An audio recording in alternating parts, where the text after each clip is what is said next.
ஒட்டுறது மட்டும்தான் அவங்க வேலை. ஒட்டிட்டாங்கல்ல, அதை பிச்சுட்டு அவங்க போய் படிக்கணும்ல, உள்ளே போய் படிக்கணும்ல.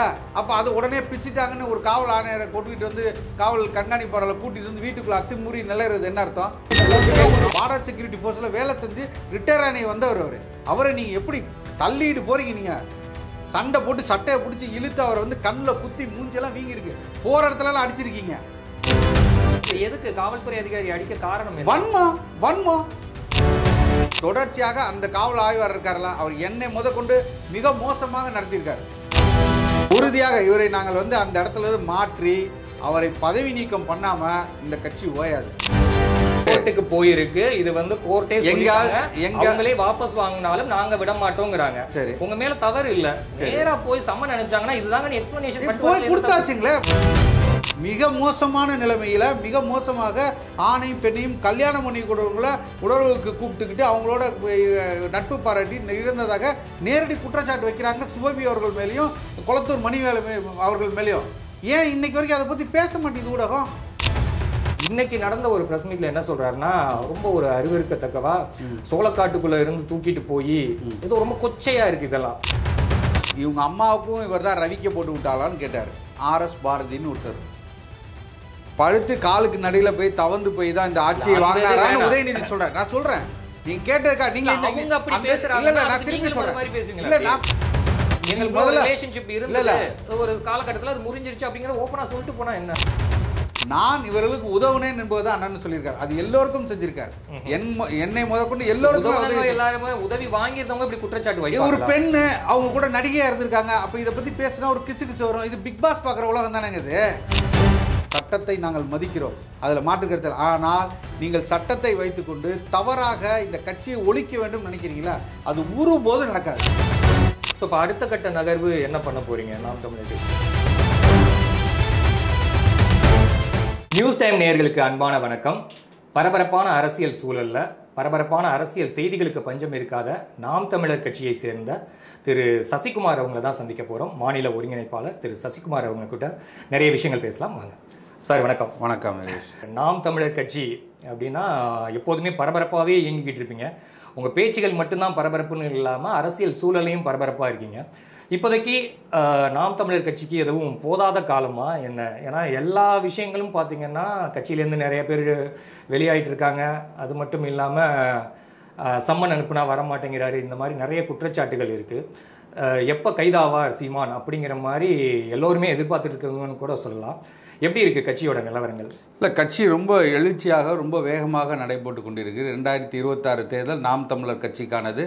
ஆட்சியை பிடிக்கக்கூடிய அளவில் நாம் தமிழர் கட்சியின் செயல்பாடுகளும் தொடர்ச்சியாக எல்லோ பொதுக்கூட்டங்களாக இருக்கட்டும், இல்லை ஒவ்வொரு தொகுதியில் இருக்கிற மாற்றங்களாக இருக்கட்டும், கிளை கட்டமைப்பை உருவாக்குறதும் வெகு வேகமாக அண்ணன் செந்தமிழன் சீமான் அவர்களின் தலைமையில் தொடர்ச்சியாக மாற்றங்கள் நிகழ்ந்து கொண்டே இருக்கிறது. அதன் ஒரு நீட்சியாக தான் இந்த மாதிரியான அவதூறுகளையும் புரளிகளையும் பரப்பிக்கொண்டு ஆளும் திமுக அரசு என்ன சொல்கிறது, ஒரு சர்வாதிகார போக்கில் எல்லாத்தையும் செஞ்சுக்கிட்டு இருக்காங்க. அது மக்கள் இடத்துல பெருசாக எடுபடலை. அதனால் மாற்றி மாற்றி மாற்றி இன்றைக்கி வந்து பெரியாரை பேசுனதுனால அதுக்கு எதிராக இன்னொரு இதை கொண்டு வர்றது, இல்லை அவர் வந்து வருண் அவர்கள் இயக்கிறது, இப்போ இன்றைக்கி நேற்று நடந்த காவல்துறையை வச்சு தொடர்ச்சியாக இவர்கள் 15 வருஷமாக அப்படி தான் பண்ணிக்கிட்டே இருக்காங்க. நீங்கள் ஒவ்வொரு நாளும் நீங்கள் பார்த்தீங்கன்னா நாம் தமிழர் கட்சி மீது எதேச்சி அதிகாரமாக அவர்களை காவல்துறையை ஏவி விடுறதா இருக்கட்டும், இவர்கள் பேரு வழக்குகளை போடுறதா இருக்கட்டும், இதனால் கட்சி ஒவ்வொரு அங்குலமாக வளர்ந்து கொண்டே வருகிறதே தவிர ஒரு இடத்திலும் வீழ்ந்து போகவில்லை. நாம் தமிழர் கட்சியோட காலம் வந்து சரிவை நோக்கி போயிட்டு இருக்கு. இப்போ ஒருவேளை சீமானவர்கள் வந்து சிறை சென்று விட்டால் இன்னும் நிறைய பேர் வெளில போவாங்க, கட்சியே காலியாக போகுது அப்படிங்கிற மக்கள் வந்து பேசிட்டு இருக்காங்க. திமுக எதிர்பார்க்குதா? மக்கள் எதிர்பார்க்க இல்ல, மக்கள் எதிர்பார்க்கறாங்கன்னு வச்சுக்கோங்களேன். மக்களும் பாக்குறாங்க, மக்கள் இதெல்லாம் சரி திமுகவே எதிர்பார்க்குது, மற்ற கட்சிகளும் பாக்குறாங்க. சோ இதுக்கான அடுத்த கட்ட தலைவர்கள்ங்கிறது யாருமே இல்ல. அப்படிலாம் இல்ல. இப்ப சீமான்ங்கிற ஒரு ஒற்றை தலைமை இல்லன்னா கட்சியே சின்ன பின்ன. நான் என்ன சொல்றாங்க, ஒரு வருட காலம் அண்ணன் அவர்கள் சிறையில தான் இருந்தாங்க, சரிங்களா? அதுக்கப்புறம் பல முறை வழக்குகள் போடப்பட்டிருக்கு, பல முறை அதிருப்தி, பல முறை நாங்கள் இதுவரை தேர்தலில் வெல்லவே இல்லை. இதெல்லாம் நடக்காத அதிருப்தி அண்ணன் அவர்கள் சிறையில் வச்சுட்டா கட்சி ஒன்றும் ஆயிருமா? அப்படிலாம் கிடையாது. இங்கு பல தலைமைகள் இருக்காங்க, பல பேர் இருக்காங்க, ஆளுமைகள் இருக்காங்க, கட்சியை சரியாக வழிநடத்தக்கூடிய பல பேர் இருக்காங்க, பல கட்டமாக இருக்குது. இது வந்து சும்மா திமுக மாதிரி இல்லை, ஒரு பண்ணையார் கட்சி கிடையாது. இப்போ ஸ்டாலின் விழுந்துட்டாரு, கலைஞர் விழுந்துட்டாருன்னா ஐயோ அவர் அடிமை, நாங்கள் அவர்களின் கொத்தடிமை, அவர் இல்லைன்னா அவர் தம்பி தான் வரணும், அவரோட புள்ள தான் வரணும், பேரன் தான் வரணும், அவங்களுக்கு தான் நான் அடிமைன்னு சொல்கிற மாதிரி கட்சி கிடையாது. கட்சியில் ஒவ்வொருத்தரும் மிக திறமையானவர்களை பார்த்து பார்த்து பார்த்து பார்த்து அண்ணன் வச்சிருக்காரு. அதனால இந்த கட்சியெல்லாம் வந்து செதஞ்சு போயிடும், கட்சி இதாயிரும். கருத்தியல் ரீதியாக நாங்கள் மோதி கொண்டு இருக்கோம்.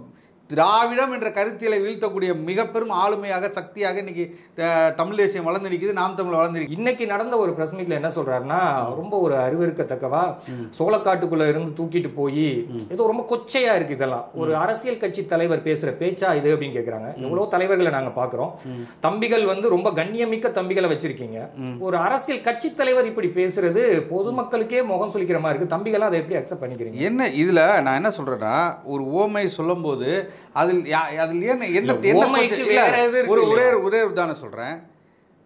இவங்க அம்மாவுக்கும் இவர் தான் ரவிக்க போட்டு விட்டாலான்னு கேட்டார் RS பாரதின்னு ஒருத்தர்.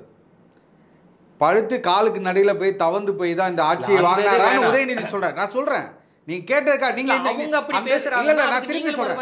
இல்ல நான் சொன்னது என்னது, அதுல என்ன ஒரு சொல்லாடல என்ன தவறு எனக்கு என்ன கொச்சையா இருக்கு சரின்னு சொல்றீங்களா? அது இல்ல, ஒரு பெண்ணை வந்து தூக்கிட்டு போயா பண்ண ஏதோ சினிமா படத்துல பாக்குற இல்லங்க, அவர் இவங்க அந்த மாதிரி நடந்துக்கிறாங்கன்னு சொல்றாங்க. அவங்க நடந்துக்கிறாங்கன்னா அவங்களே எதிர்த்துருங்க, பின்னால வந்து நிக்க வச்சுக்கிறீங்க.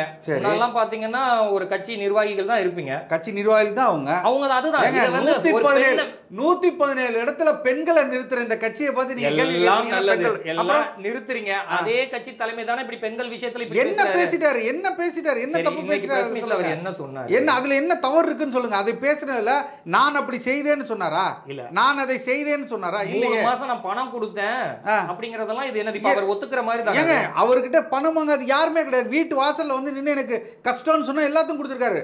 ஒண்ணு ஞாபகம் வச்சுங்க, தமிழர்கள் இருந்து எல்லாருக்கும் பணம். நீங்கள் இவரை பயன்படுத்தி அண்ணன், நீங்க அவர் சொன்ன எல்லாத்தையும் விட்டுட்டீங்க.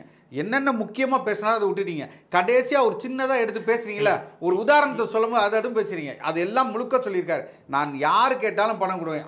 அவருக்கு பேர் தெரியாது, ஆள் தெரியாது. இவர் கஷ்டப்படுறாருன்னா உடனே என்ன பண்ணுவாருன்னா, தம்பி இது யாரோ பணம் கேட்குறாங்கப்பா, உதவி பண்ணுப்பான்னு ஃபார்வர்ட் பண்ணி அனுப்பிச்சு விட்ருவார். அவங்க ஃபோன் பண்ணி உங்களுக்கு என்னங்க பிரச்சனை ஏதுங்கன்ட்டு காசு போட்ட நான் செஞ்சிருக்கேன், பல பேருக்கு நான் செஞ்சிருக்கேன். அதனால தான் நான் சொல்றேன். உதவிகளை பத்தி எதுவுமே சொல்லவே இல்லை. உதவி வாங்கினவங்க வந்து இந்த மாதிரி குற்றச்சாட்டு இது பண்ண மாட்டாங்க. பாலியல் சம்பந்தப்பட்ட பிரச்சனை இது கோர்ட்டுக்கு போயிருக்கு. இது வந்து கோர்ட்டே அவங்களே வாபஸ் வாங்கினாலும் நாங்க விட மாட்டோங்கிறாங்க. சரி, உங்க மேல தவறு இல்ல, நேரா போய் சம்மன் அனுப்பிச்சாங்கன்னா இதுதாங்க எக்ஸ்பிளனேஷன் பண்ணி கொடுத்தாச்சுங்களே. வலசரவாக்கம் காவல் நிலையத்துல நான் முதற்கொண்டு எல்லோ கட்சியினரும் முன்னிலையில் அவங்க அண்ணன் போனாங்களே, அப்புறம் எதுக்கு திரும்ப அதை நீங்க யார்கிட்ட கேட்கணும்? காவல்துறை இந்த அரசுகிட்டையும் கேள்வி கேட்கணும். நீதிமன்றம் சார்ந்த விஷயத்துக்கு வந்து இது வந்து சும்மா டிஎம்கே தான் இது ஏவி விடுது, இதெல்லாம் நாங்கள் உறுதியாக சொல்றோம். இதுக்கு திமுக தவிர வேற யாருமே கிடையாது. நீதிமன்றம் வந்து ஒரு சம்மன் அனுப்புது, சம்மனை வாங்கிட்டு நாளைக்கு வர்றேன்னா அது உங்களோட லாயரை வச்சு நீங்க சொல்ல போறீங்க. அதை கிழிக்கிறது இதெல்லாம் வந்து ஒரு நல்ல விதமா என்ன ஆயிருது, என்ன நடந்தது நேற்று, என்ன நடந்தது வெளிப்படையா நான் சொல்றேன். இது வந்து பல காலமாக திட்டமிட்டு இந்த காவல்துறை, காவல் ஆணையராக இருக்கட்டும், காவல்துறையை வைத்து ஏதாவது தொடர்ச்சியாக இவர்கள் வந்து பல இதை கொடுத்துக்கிட்டே இருக்கணும் இவங்களுக்கு அப்படின்னு நினைக்கிறாங்க. அதில் ஒண்ணுதான் நேற்று வந்து சம்மன் வந்தது. நான் அண்ணன் அவர்கள்ட்ட ஏற்கனவே கேள்வி கேட்டேன். தொடர்ச்சியாக 60க்கும் 100க்கும் மேற்பட்ட வழக்குகள் போடப்பட்டிருக்கு. எதற்கு? பெரியாரை பற்றி பேசினதுக்கு. அதுக்கு தொடர்ச்சியாக தினந்தோறும் எங்களுக்கு சம்மன் வந்துகிட்டே இருக்கு, அழைப்பானை கொடுத்துட்டே இருக்காங்க, அழைப்பானை வந்துகிட்டே இருக்கு. அண்ணன் அலுவலகத்துல இருந்தா வந்து கொடுப்பாங்க, இங்க இருந்தா கொடுப்பாங்க, அண்ணன் எங்கேயாவது சுற்றுப்பயணத்துல இருந்து அங்க கொண்டு போய். இது யாரும் வாங்காம இருந்தது இல்லையா, எல்லாரும் வாங்கிக்கிட்டு தான் இருக்கோம். அப்போ நீங்கள் என்ன பண்ணியிருக்கணும், நேற்று வந்து கொடுத்ததுன்னா அங்கே வீட்டில் ஆள் இருக்காங்க, அவங்களுக்கு பார்த்து இல்லை அண்ணன் இல்லை அப்படின்னா அவங்க மனைவி இருக்காங்க, அவங்கள்ட்ட கொடுத்துட்டு போயிருக்கணும். ஆனால் நீங்கள் எதுவுமே செய்யாமல் நேரடியாக வந்து எல்லா ஊடகத்தையும் கூப்பிட்டு வந்து நீங்கள் வீட்டில் உள்ள கதவியில் முன்னாடி ஒட்டுறீங்க அப்படின்னா கேள்வி கேட்க தானே செய்வாங்க.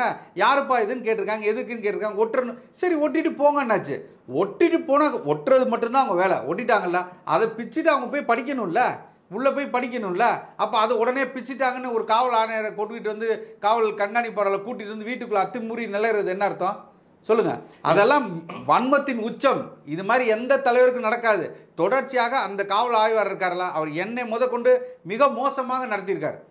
அதுக்கு நானே சாட்சி. என்ன நடந்தது? பல முறை என் வாகனம் அடித்து நொறுக்கப்பட்டு அவர் கண் முன்னாடி தான் நடந்துச்சு. இன்னைக்கு வரைக்கும் ஒரு எஃப்ஐஆர் புகார் கொடுக்கல. எத்தனை தடவை கொடுத்தாச்சு. அவர்கிட்ட நேராக போய் அந்த காவல் நிலையத்தில் புகார் கொடுத்துருக்கோம். எஃப்ஐஆர் இன்னும் என் கைக்கு வரல, இன்னும் என் கைக்கு கொடுக்கல. சாதாரண மனுஷன் போயிட்டு இருக்க, திடீர்னு வந்து ஒரு காவல்துறை சார்ந்தவங்க வந்து வாகனத்தை அடிச்சு நொறுக்குவாங்களா? வாகனத்தை அடித்து நொறுக்கும் போது அவன் அருகிலே நின்னவர். அவர் அவர் என்னையே குற்றவாளியாக மாற்றுறதுக்கு முயற்சி பண்ணவர் தான் அவர்.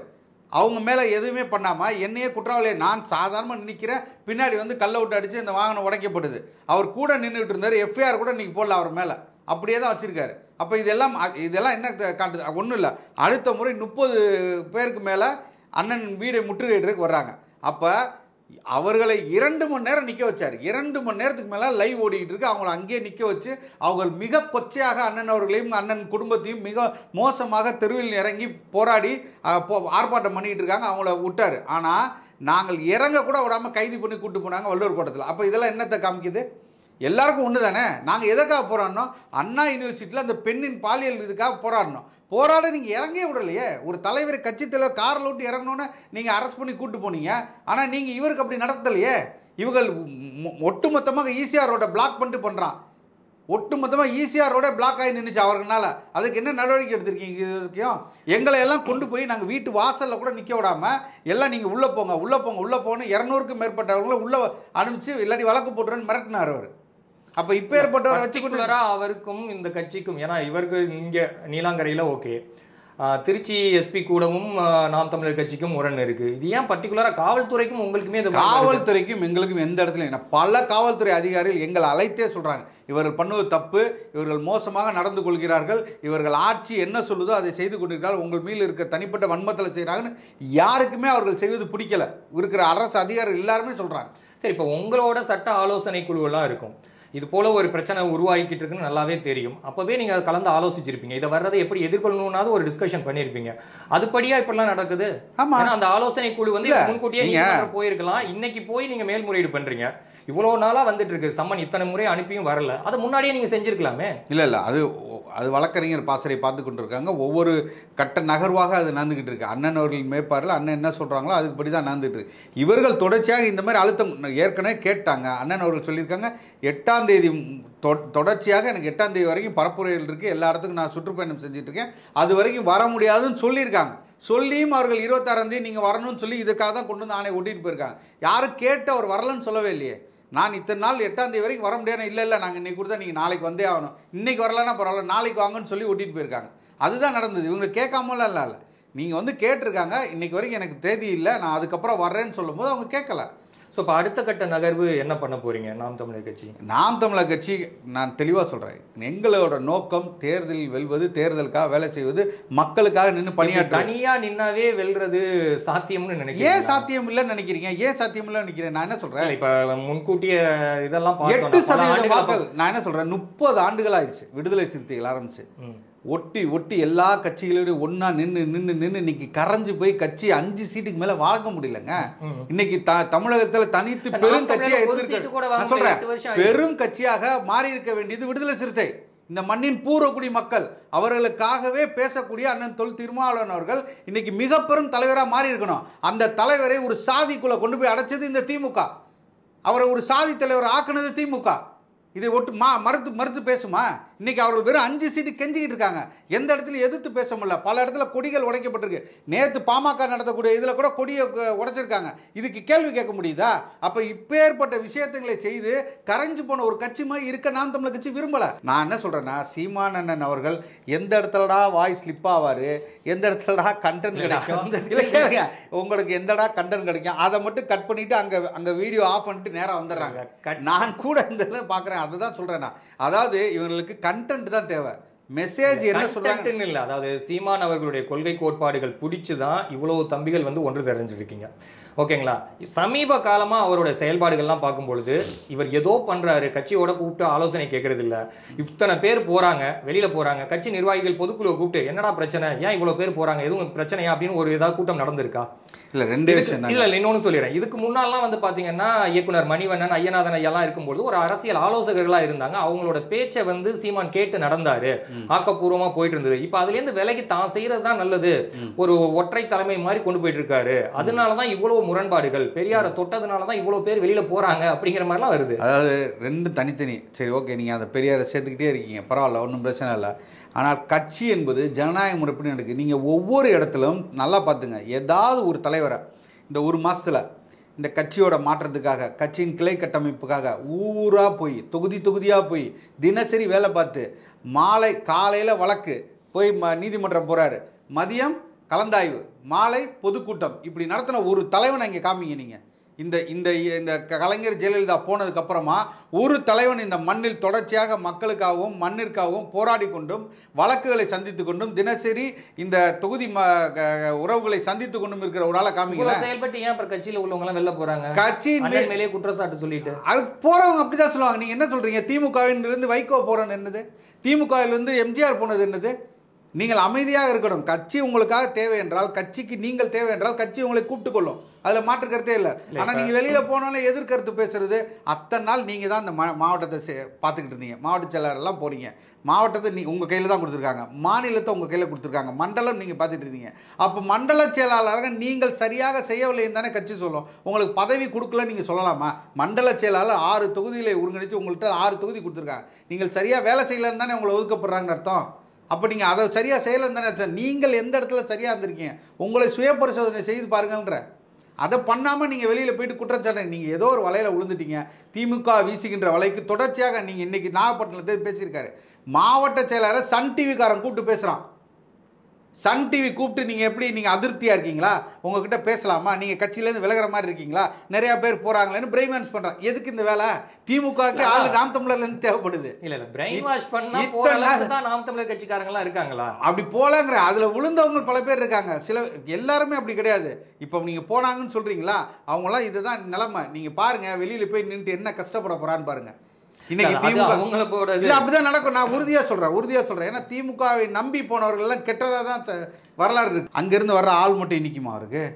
எதுக்கு நீங்கள் நாம் தமிழர் கட்சியிலேருந்து ஆளை பிடிக்கிறீங்க? உங்கள் கட்சி தான் பெரிய வீரியமான கட்சியாச்சு, அப்படியே வேரூன்றி நிற்கிற கட்சியாச்சு. உங்களுக்கு காசு கொடுத்தாதான் உங்களுக்கே ஓட்டு போடுறான். உங்கள் கட்சியாலே நீங்கள் காசை கொடுத்தாதான் உங்களுக்கே ஓட்டு போடுறான். நீங்கள் கட்சியால் கூப்பிடவே முடியாது. நீங்கள் பூத் கமிட்டி போடுறீங்க, 5000 ரூபா பூத் கமிட்டி போடாமல் திமுக ஆள் உள்ளே வர மாட்டான். நான் சத்தியம் மட்டும் சொல்கிறேன், எழுதி தர்றேன். யாராவது காலையில் பட்டினி இருந்து 5 மணிக்கு பூத்துக்கு வந்து சாயந்தரம் வரைக்கும் கொடுக்கக்கூடிய பிஸ்கட்டையும் தண்ணியும் குடிச்சு நிற்கிறான்னா ஒரே ஆள் நாம் தமிழர் கட்சி ஆள் தான். இதை திமுக செய்ய முடியுமா? அப்போ என்ன வளர்ந்த கட்சி?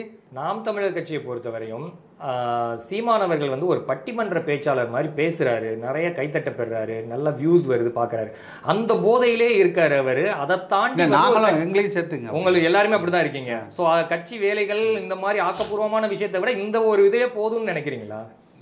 இந்த கிராமத்துல எல்லாம் சொல்லுவாங்க, அண்ணா அவர்களும் திமுகவும் வளர்ந்ததே பேச்சினால தாங்க, பேச்சாற்றனால தான் தானே இருக்கு. செயல்பாடுகள் இன்னும் அந்த அளவுக்கு, செயல்பாடுகள் 8% அங்கீகரிக்கப்பட்ட கட்சி, அதுவே போதும் இல்லைங்க. இது வளர்ச்சிங்க. நாங்கள் தொடக்கும் போது 8 இருந்தோமா? இல்ல 1.1 இருந்தோங்க, இன்னைக்கு 8.2 வந்திருக்கோம். இதுவே வளர்ச்சி தானே. ஒரு ரூபா காசு கொடுக்க நீங்க ஏன் அதை பேசவே மாட்டீங்க? இந்த மண்ணில், இந்த ஜனநாயகத்தில் நாங்கள் ஜனநாயகத்தை நம்பி மக்களோட கூட்டணி வச்சு எந்த பொய் வாக்குறுதியும் கொடுக்காம, ஏமாத்தாம, ஒரு ரூபா காசு கொடுக்காம, ஓட்டை விலைக்கு வாங்காம நாங்கள் வாங்கியிருக்கோம். அதாவது வீரியத்தை விட காரியம் முக்கியம்னு சொல்லுவாங்க. இப்படி நம்ம எல்லாம் பேசி பேசி இருந்து கடைசியில் என்ன பார்த்து சாதிக்க போறோம்? எவ்வளவோ சாதிச்சிட்டோங்க இந்த மண்ணில். அதான் அதிகாரம் இல்ல. ஒரே நிமிஷம் சொல்றீங்க, எல்லாருமே இருக்கீங்க. ஒரு சட்டசபையில ஒரு நபர் வந்து உள்ள போயிட்டாருன்னா, ஒரு சட்டமன்ற உறுப்பினரா போயிட்டா, அது உங்களுக்கு எவ்வளவு ஒரு இது கொடுக்கும்? ஒண்ணுமே கொடுக்காது, எதுவுமே கொடுக்காது. ஆட்சி அதிகாரம் எங்களுக்கு 117 இடங்களை வெல்ல வேண்டும், மெஜாரிட்டியா வந்து இந்த ஆட்சியை பிடிக்க வேண்டும், அவ்வளவுதான். எவ்வளவு காலம்? 50 வருது 30 வருடம்லாம் எங்களுக்கு தேவையில்லை. எங்களோட ஒரு வேண்டவே வேண்டாம். எங்களோட ஆட்சி வரைவை நாங்க ரொம்ப தெளிவா கொடுத்துருக்கோம். நாங்கள் ஆட்சிக்கு வந்தால் இந்த ஆட்சியை எப்படி நடத்துவோம், இந்த மண்ணை எப்படி சொர்க்கமாக மாற்றுவோம் நாங்க சொல்லியிருக்கோம். நல்லா இருக்கு. கற்பனை தான் ஒரு மனிதனுக்கு. வேற என்ன வேணும்? நீங்க கற்பனை வந்து செயல் திட்டமா எப்படி சாத்தியம்? ஏன் ஆகாது? நாங்கள் இந்த மண்ணில் நீங்க இன்னும் ஆட்சி அமைக்காமே பல திட்டங்கள் செயல்முறை கொண்டு வரப்பட்டிருக்கு. இன்னைக்கு ஆந்திரால வந்து மாடு மேய்க்க வைப்பேன், மாடு வைக்கிறதுல என்ன தப்பு? அவங்களுக்கு வந்து அரசு இதெல்லாம் வந்து என்ன தப்பு? நான் என்ன சொல்றேன், நான் வெளிநாட்டுல இருந்திருக்கேங்க, நான் வெளிநாட்டுல வேலை பார்த்திருக்கேன். எனக்கு தெரியும் எதனால பொருளாதாரம் எப்படி இருக்கு, எந்த விஷயத்தை வைத்து, எந்த தொழிலை வைத்து பொருளாதாரம் ஈற்றப்படுது, தற்சார்பு பொருளாதாரம்னா என்ன, அதனால் இந்த மண்ணை மக்களை எப்படி மேம்படுத்த முடியும், அது இந்த மண்ணுக்கு தீமை இல்லாமல் எப்படி கொண்டு வர முடியும் எனக்கு எல்லாம் தெரியும். கற்பனை பண்றீங்க. ஏன் பண்ண முடியாது? நான் என்ன சொல்றேன், 200 ரூபாய் கொடுத்தா போயிடுறானே, அதெல்லாம் இதெல்லாம் மாறுவாங்க, மக்கள் என்னைக்கு மாறுவாங்க, அதெல்லாம் மாறாமல் இருக்க மாட்டாங்கல்ல, கொஞ்சம் கொஞ்சமாக அது நடக்கும். இந்த மண்ணை நீங்கள் முற்றுமுழுதாக புற்றுநோய் மாதிரி ஆயிடுச்சு, அரிச்சு கொண்டு வந்து வச்சிருக்கீங்களா, அதை மாற்ற முடியுங்கிற நாங்கள் நம்புகிறோம். நீங்கள் ஏன் கஷ்டப்படுறீங்க? ஊடகம் உங்களுக்கு என்ன கஷ்டம்? நம்பிக்கிட்டே தான் இருக்கீங்க. அதுக்கான செயல் வடிவங்கிறது காத்திருந்து பாருங்கள். 2026 பேசுறது நமக்குமே எல்லாருக்குமே ஒரு விஷயம் இருக்கும். நான் வந்து ஹீரோ ஆகணும், நான் நடிப்பேன், ஜெயிப்பேன், முதலமைச்சர் ஆவேன் அப்படிங்கிறது ஒரு இது நடைமுறை சாத்தியம்னு ஒண்ணு இருக்கு. இதுவரைக்கும் எந்த கட்சியும் கூட்டணி வைக்காமல் ஜெயிச்சதா சரித்திரம் இல்லை. ஒண்ணுமே இல்லாம ஒருத்தர் வராரு, இவ்வளவு நாள் சினிமால இருந்துட்டு சும்மா விசிலடி சாங்குஞ்சில வச்சுக்கிட்டு ஒரே ஆட்டத்தை போட்டுக்கிட்டு ஒரு மாவட்ட செயலாளருக்கு ஜேசிபியில் போட்டு பூவை தூடுறோம், மாலையை கொண்டு வரதும், மேலே ஏறி 300 அடிக்கு மேலே இருக்கிற இதுக்கு பால விஷயம் பண்ணிட்டு இருக்கான். இன்னைக்கு அவர் உட்காந்து சேரில் உட்காந்து பார்த்துட்டு வீடியோ எடுத்து ஃபோட்டோ எடுத்துக்கிட்டு இருக்கான். இவ்வளோ அற்பத்தனமாக இந்த மக்களை மாற்றணும்னு நீங்கள் நினைக்கிறீங்களா, வேணான்னு நினைக்கிறீங்களா, இல்லை இவங்கள்ட்ட விட்டுட்டு போகணும்னு நீங்கள் நினைக்கிறீங்களா? இதே மாதிரி இந்த மண்ணை மட்டும் இப்படி நாசப்படுத்தி இவங்கள்ட்ட கொண்டு போய் கொடுத்துட்டு போகணும்னு நினைக்கிறீங்களா, இல்லை இதெல்லாம் மாற்றணும்னு நினைக்கிறீங்களா? இந்த மாற்றத்தை ஒருத்தர் செய்யணும்னு நினைப்பீங்களா, ஒரு பொதுமக்களாக நினைப்பீங்களா? அந்த மாற்றத்துக்கான ஆள் தான் அண்ணன் சீமான் அவர்கள். இவ்வளோதான், இதை செஞ்சுதான் ஆகணும், இது எங்களோட பிறவி கடன், நாங்கள் செய்கிறோம். பிரச்சனை இல்லை, அதுதான். இவ்வளவு பிறவி கடன் வச்சுட்டு இவ்வளவு செயல்படுத்துறீங்க. ஒரு பாலியல் குற்றம் வந்திருக்கு, அதுக்கே இவ்வளவு நாள் நீங்க போராடுறீங்க.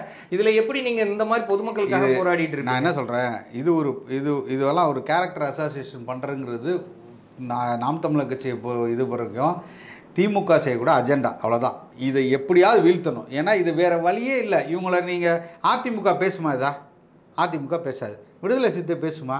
அதோட அவர்கள் மக்களை பற்றியான பிரச்சனை எதுவுமே பேச மாட்டேங்குது. ஏன்னா காசு வாங்கிட்டு அவன் கூட்டணியில் இருக்கான், வேறு வழி இல்லை, 2 சீட்டு குறைச்சி கொடுத்துருவானோன்னு பயம். பாமக பேசுமா? அதுவும் பேசாது. பாஜக பேசுமா? அதுவும் பேசாது. 2 பேரும் கைகோத்துட்டு பின்னாடி நிற்கிறாங்க. அப்போ இதை மூர்க்கமாக தீர்க்கமாக எதிர்க்கக்கூடிய ஒரு கட்சியாக நாம் தமிழர் கட்சி வளர்ந்து நிற்கிது. இதை வேற என்ன பண்ண முடியும் அவங்களால? இப்போ பெண் மீது ஒரு இதை கொடுத்து பண்ணணும். அதே நடிகை பல முறை மாற்றி மாற்றி மாற்றி மாற்றி பேசியிருக்காங்க இந்த 15 வருஷமா.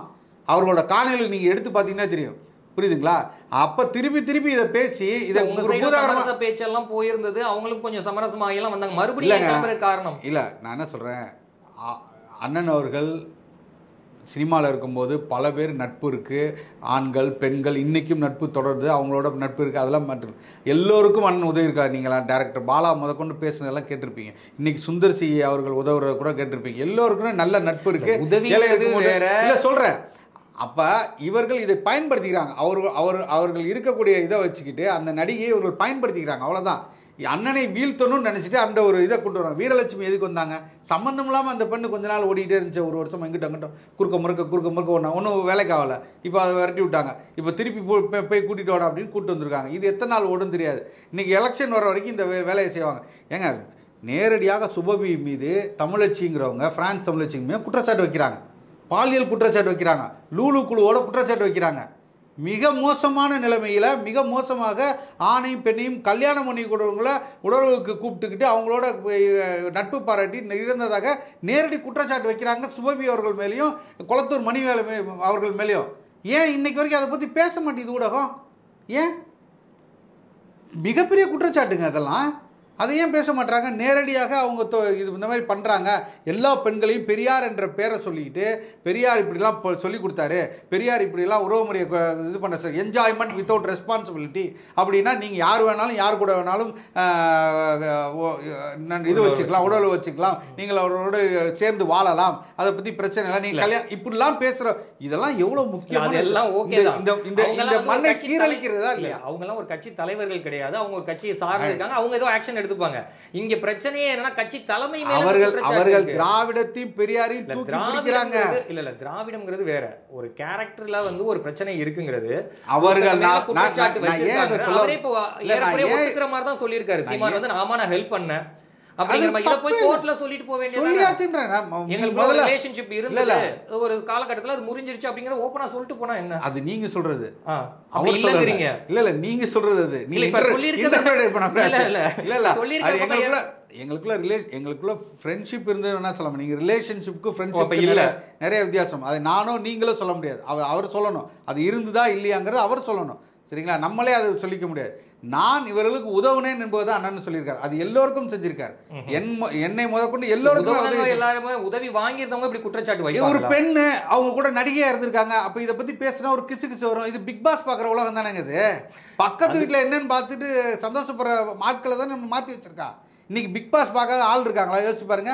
அப்போ என்னதான் நடக்குது? இந்த பெண்ணு நடிகை இதை பற்றி கொஞ்ச நாள் பேசணும். அது பேசுனா மக்கள் மறந்துடுவாங்கிற ஒரு பொது இந்த புத்தியை இந்த திமுக தான் வச்சிருக்கு. மாநாடு மயிலாட பார்த்த இந்த குரூப் தான் இதை கொண்டு வந்து வைக்க. இப்போ நேற்று வந்து காவலரை கைது செய்ததை பார்த்தீங்கன்னா, அந்த ராஜீவ்காந்தி கொலை வழக்கில் இறந்த ஒரு அதிகாரியோட மகன் வந்திருக்காங்க.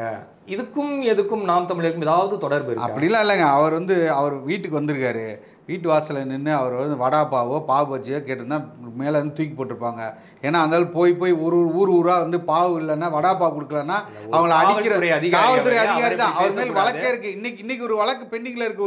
ஒரு வழக்கறிஞர் அடிச்சதா இன்னைக்கு சம்மன் போயிருக்கு. இல்ல இதுதான் அப்படியாப்பட்ட ஆளை நம்ம பெரிய புனிதரெல்லாம் பார்க்க வேணாம். தமிழர் கட்சியில கொஞ்சமாவது ஏன் அந்த பொம்பளைங்கிறது அந்த ஆளுங்கிறது இதெல்லாம் ஒரு நாகரிகமான இல்ல. ஒரு ஐஏஎஸ் அதிகாரி ஒரு அரசு அதிகாரி இப்படி தூக்கி போட்டா எடுத்து போனா இது கொஞ்சமாவது நல்லா இல்ல. அவர் நடந்துக்கிட்டது சரியா சொல்லுங்க. அதுக்கு வந்து சட்டப்படி நீங்க நடவடிக்கை எடுங்க. ஏங்க ஒருத்தர் பாவு ஃப்ரீயா கொடுக்கல, இலவசமா கொடுக்கலன்னு வடாப்பாவு கொடுக்கலன்னு அவர் வாசல்ல போய் பேரிகார்டை போட்டு மறிச்சவர் நீங்க சரியான காவல் அதிகாரியா? காவல்துறை கண்காணிப்பாளர் இருக்க முடியுமா? ஆணையம் இருக்கு, அவங்க நடவடிக்கை எடுக்கறாங்க. நீங்க குற்றச்சாட்டை வைங்க. ஏங்க ரோட்ல வந்து நான் வந்து ஒருத்தர் மறிச்சு கல்ல விட்டு அடிக்கிறான், அதுக்காக நான் வண்டியை நிறுத்தினேன், நீ தான் என் வண்டியை காலில் விட்டு ஏத்தனன்னு ஒரு பொய் குற்றச்சாட்டை போடுறவருக்கு சரியான அதிகாரின்னு சொல்ல முடியுமா? வீடு கதவை தட்டுறாரு, கதவை திறந்த ஒரு அங்கே வந்து காவலுக்கு இருக்கிற அதிகாரி, அவர் பார்டர் செக்யூரிட்டி ஃபோர்ஸில் வேலை செஞ்சு ரிட்டையர் ஆகி வந்தவர். அவரை நீங்கள் எப்படி தள்ளிட்டு போகிறீங்க? நீங்கள் சண்டை போட்டு சட்டையை பிடிச்சி இழுத்து அவரை வந்து கண்ணில் குத்தி மூஞ்செல்லாம் வீங்கிருக்கு. போகிற இடத்துலலாம் அடிச்சிருக்கீங்க. அவரை கொண்டு போகும் வழியிலேயே நீங்க ஒரு பார்க்கில் வச்சு அவரை அடிச்சிருக்கீங்க, பூங்கால வச்சு. எதுக்கு காவல்துறை அதிகாரி அடிக்க காரணம்? வன்மம் அண்ணன் மேலேயும் நாம் தமிழர் கட்சி மேலேயும் இருக்க வன்மம், அதுதான் காரணம். வேற என்ன காரணம்? சட்டப்படி நடவடிக்கை எடுக்கிறோம். பாருங்க, நீங்க மனித உரிமை கட்சியில் அது கொடுத்துருக்கோம். நீங்க எல்லா இடத்துலையும் வழக்கல் டிசி ஆஃபீஸ் எல்லாத்துலையும் கொடுத்துருக்கோம். அவர்களோட மனைவி கொடுக்குறாங்க, பாதிக்கப்பட்ட ஒரு மனைவி கொடுக்குறாங்க, 2 பேரோட காவல்துறைக்கு எதிராக போராட்டமே நடத்த போறதா? ஆமா, வெகு விரைவில் நடக்கும். அது இன்னும் இரு தினங்களுக்குள். அந்த மாதிரி எல்லாம் போராட்டம் உறுதியாக இவரை நாங்கள் வந்து அந்த இடத்துல மாற்றி அவரை பதவி நீக்கம் பண்ணாம இந்த கட்சி ஓயாது. ஏன்னா அவர் வந்து இந்த எதுக்குமே சரியில்லாத ஒரு ஆளை தான் நீங்கள் அந்த இடத்துல வச்சுருக்காங்க. அவர் என்றுமே ஒரு எப்படி சொல்கிறது, எல்லாரும் நாங்கள் மட்டும் கிடையாது, மக்களிடம் மிக மோசமாக நடந்துக்கூடிய அவர் வரலாறு இருக்குது. யார்கிட்டையுமே அவருடைய அலுவலகத்திலேங்க, காவல் நிலையத்திலே அவரை பிடிக்கலைங்க யாருக்குமே. எல்லாரும் எதிர்த்து தான் சொல்கிறாங்க, அவர் சரியில்லாத ஆள் தான் சொல்கிறாங்க. அவர் உங்கள் மேலே வன்மமாக தாங்க இருக்காங்க, எல்லா இடத்துலையும் அப்படி தாங்க நடந்திருக்காருன்னு சொல்கிறாங்க. அவர் ரெக்கார்ட்ஸ் அப்படி இருக்கே, நம்ம எப்படி சொல்கிறோம்? அவங்க சொல்கிறதானே சொல்கிறோம் நம்ம. சரி, இப்போ நாம் தமிழர் கட்சி ஒருங்கிணைப்பாளர் அண்ணன் சீமான் வந்து தர்மபுரி கூட்டம் முடிஞ்ச பிறகு இங்கே வந்த உடனே கைது செய்யப்பட போகிறார் அப்படிங்கிற அதுக்கெல்லாம் அண்ணன் பயப்படவே இல்லை. நீங்கள் கைது செய்யணும், நேரடியாக வந்து கைது செய்யலாம். ஏன் யாராவது போய் ஒளிஞ்சிருக்கிறார்? தினசரி பேட்டி கொடுக்குறாருங்க. தினசரி தான் எங்கே இருக்கக்கூடிய சொல்கிற ஒரே தலைவர் அவர் தான். அவர் சொல்லலாம் வேணாம், அவர் பின்னாடி ஊடகம் நின்றுக்கிட்டே இருக்குது. காலையில் ஊடகம் நிற்கிது, நைட்டு 12:30 மணிக்கு வர்றாரு, ஏர்போர்ட்டில் ப்ரெஸ் மீட் கொடுக்குறாரு. அப்புறம் நீங்கள் எங்கே போகிறா என்ன வரான்னு தெரிஞ்சவங்களுக்கு கைது பண்ணுங்க. ஏன் இப்படி அச்சுறுத்திட்டு பயந்து அவர் என்ன வேணான்னு சொல்கிறாரா? நான் தயார்னு தான் சொல்கிறாரு. கைதுக்கு பயந்து எங்கேயாவது நான் வேணான்னு சொல்கிறாரா? இல்லை எங்கேயாவது அவர் வந்து முன்ஜாமீன் போட்டிருக்காரா? ஆன்டிசிபேட்டட் பெயில் எங்கேயாவது போட்டிருக்காரா? எதுக்குமே பயப்படாத ஆளை போய் நீங்கள் ஏன் சும்மா கைது பண்ண போகிறேன்? இந்த போயிட்டோம் எதுக்கு இந்த பூச்சாண்டி வேலை கட்டுறீங்க? அப்படி யாருமே இங்கே பயப்படவே இல்லையே. நாங்கள் இன்றைக்கும் நான் சொல்கிறோம், எந்த இடத்துலையும் சட்டத்தை மதிக்காமல் இல்லை, சட்டத்தை நாங்கள் மதிக்கிறோம், அதில் மாற்றுக்கருத்தில். ஆனால் நீங்கள் சட்டத்தை வைத்துக்கொண்டு தவறாக இந்த கட்சியை ஒழிக்க வேண்டும் நினைக்கிறீங்களா? அது ஒருபோது நடக்காது. நாம் தமிழர் கட்சி இன்னும் வீரியமாக வளர்ந்து கொண்டும் திராவிடத்தை ஒழிக்காமல் நாங்கள் போக மாட்டோம். நிறைவாக ஒரே ஒரு கேள்வி. இப்போ நேற்று வந்து பார்த்தீங்கன்னா இவ்வளோ பெரிய பூதாகரமாக ஆகிறதுக்கு காரணம் வந்து விஜயோட 2ஆம் ஆண்டு செலிப்ரேஷனை ஒரு டம்மி பண்ணுறதுக்காக இதை கிளப்பி விட்டால் அது காணாமல் போயிடும் அப்படிங்கிற மாதிரி ஒரு அரசியல் விளையாட்டு நடக்குது அப்படிங்கிற மாதிரி சொல்கிறாங்க. அது உண்மைதானால் அதுக்கும் இதுக்கும் ஏதாவது தொடர்பு இருக்கா? இல்லை, இதை தாண்டி திமுகவுக்கு எங்கள் மேல் வன்மம் இருக்குது. ஏன்னா ஒரு சித்தாந்தம் அடிப்படையில் திராவிடத்தை எதிர்க்கக்கூடிய ஒரே சித்தாந்தமாக தமிழ் தேசியம் இங்கே வளர்ந்து வருது. அதை தாண்டி இப்போ விஜய் அவர்களை பொறுத்த வரைக்கும் நேற்று அவர் பேசின பேச்சு நேரடியாக திமுக எதிர்த்து பேசினனால இப்போதைக்கு நம்ம விஜயை கொஞ்ச நாள் வந்து இது பண்ணலாம், ஸோ அந்த பேச்சு ரொம்ப இதாக இருக்குது அப்படின்னு நினச்சிருக்கலாம். அது உண்மையும் கூட. ஆனால் அது வந்து இவர்களை வந்து திமுக வந்து என்றைக்குமே வந்து பேக் சீட்டில் கொண்டு போய் நிற்காது. என்றைக்குமே வந்து முதன்மை எதிரியாக நாங்கள் திமுக வச்சுக்கிட்டோம், திமுக தான் எதிர்க்கிறோம், அதில் மாற்றுக்கிறது. இன்றைக்கி நாங்கள் வந்து விஜயை பற்றி பேசுகிறாங்க, அதனால் திமுக பற்றி பேசாமல் இருந்துட மாட்டாங்க, இல்லை நாம் தமிழர் எதிர்க்கிறனால இன்றைக்கி வந்து விஜய் அவர்கள் பின்னாடி போயிட்டாங்க. விஜய் அவர்களுக்குன்னு ஒரு க்ரௌடு இருக்குது, அதில் மாற்றுக்கிறது கிடையாது. ஆனால் எங்களோட நாம் தமிழரோட தனித்துவத்துக்கும் இதுக்கும் விஜய் அவர்கள் இடையில வர்றதுனால எங்களுக்கு ஒரு பிரச்சனையும் வரப்போறது கிடையாது. நாம் தமிழர் கட்சி வீரியமாகவும் மூர்க்கமாகவும் திராவிடத்தை திமுகவோட இதுதான், அதனால தான் இந்த விஷயத்தை இப்போதைக்கு எடுக்கிறாங்க, கையில் எடுக்கிறாங்க. ஆமாம், அது கூட உண்மையாக தான் இருக்கும். ஏன்னா அவர்களுக்கு தேவை. நீங்கள் தொடர்ச்சியாக நீங்கள் பார்த்தீங்கன்னா எந்த இடத்துலலாம் திமுக வீழ்கிறதோ, இல்லை திமுகவின் பிரச்சனை வருதுகளோ, இல்லை திமுகவுக்கு பதிலாக இன்னொரு இப்போ விஜய் அவர்கள் பற்றி பேச்சு வருது, இல்லை விஜய் அவர்கள் வந்து திமுக நேரடியாக எதிர்த்துட்டாரு, அது பேசு பொருளாகுது. அப்படிங்கும்போது நேரடியாக நீங்கள் வந்து எது லைம்லைட்டில் வரணும் அப்படின்னு பார்ப்பாங்க. அதுக்கு ஊடகத்தை இவர்கள் பயன்படுத்தி கொள்வது தான் அது. அதனால தான் வந்து நம்ம ஹேஷ்டாக் கெட் அவுட் மோடிங்கும் போதும், இல்லை கெட் அவுட் ஸ்டாலின் இங்கே வந்தது, அதுக்கு பதிலாக கெட் அவுட் மோடி அண்ட் ஸ்டாலின்னு நாங்கள் கொண்டு வந்ததும், அதை பற்றி விஜய் அவர்கள் பேசுனதும், இது எல்லாமே வந்து மீடியாவோட இதுக்காக தான். ரொம்ப மகிழ்ச்சி. அதாவது நிறைய விஷயங்கள் உங்களோட பொதுக்கூட்டத்தில் பேசுகிற மாதிரியே தான் அவங்களோட இது இருக்குது. ஸோ இவ்வளவு நேரம் நாம் தமிழர் கட்சியோடைய கொள்கைகள், எதிர்கால திட்டங்கள் பற்றி பகிர்ந்து கொண்டமைக்கு மிக்க நன்றி. யோகேஷ், உங்களுக்கு ரொம்ப நன்றி. நிறைய பேசியிருக்கோன்னு நினைக்கிறேன். நல்ல கருத்துக்களை எடுத்து கேட்டீங்க. நன்றி. தேங்க்யூ.